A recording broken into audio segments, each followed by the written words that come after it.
le ministre des Finances a bien inscrit le contexte d'élaboration, de la conception du budget 2017-2018 et en ma qualité de ministre de la Planification et de la Coopération externe, je tiens à souligner en guise de contexte que cela s'inscrit dans le contexte du plan triennal d'investissement 2017-2019.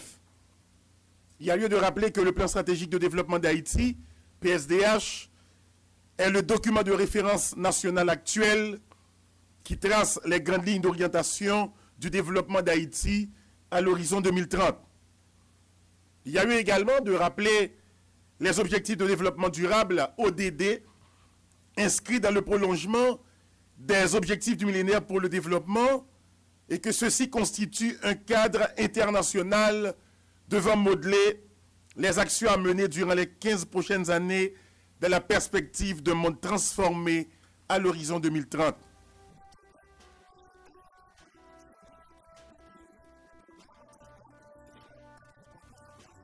Le programme triennal d'investissement, le PTI, constitue le cadre de moyen terme de mise en œuvre du PSDH. C'est un instrument d'importance cruciale. Il y a lieu de rappeler que le PTI 2014-2016 arrive à terme, d'où la nécessité d'élaborer un plan triennal d'investissement pour la période triennale 2017-2019.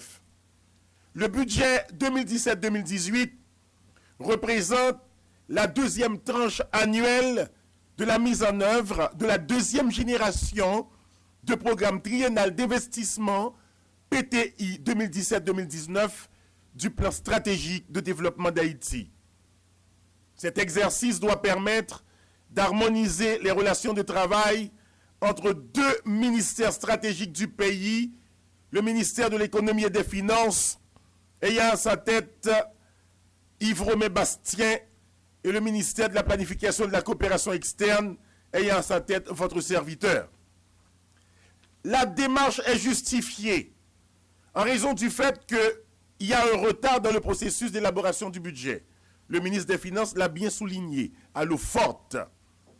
Le budget ne reflète pas les grandes orientations de développement et ne concourt pas à l'atteinte des objectifs globaux de développement et d'aménagement du territoire prescrits par le PSDH.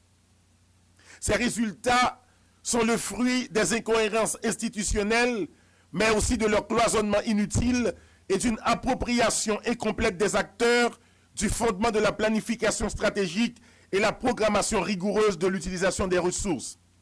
Et c'est pourquoi le ministère de l'économie et des finances, le ministère de la planification et de la coopération externe, cheville ouvrière de l'action gouvernementale, se donnent la main pour emboîter le pas à l'élaboration du budget 2017-2018.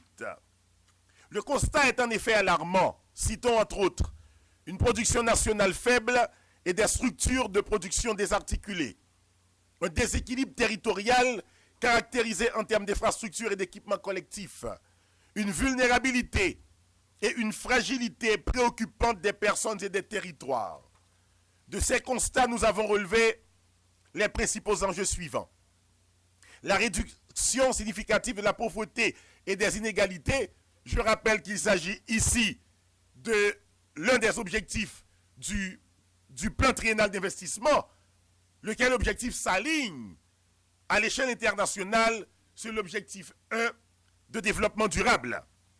Il y a également la promotion d'une croissance soutenue et équitable, qui fait partie également de cet objectif du plan triennal d'investissement. Il y a la maîtrise de la croissance démographique, la réduction de la vulnérabilité environnementale et les changements climatiques, l'aménagement du territoire et la gouvernance. Les grands axes d'intervention du PTI 2017-2019, c'est l'aménagement du territoire et l'environnement, la création d'emplois, le développement social, la mise en place des institutions de l'état de droit. À noter que chaque domaine est assorti de 4 ou 5 priorités. Et c'est à cela qu'œuvre l'administration politique privée Jean-Charles pour le bien des générations futures.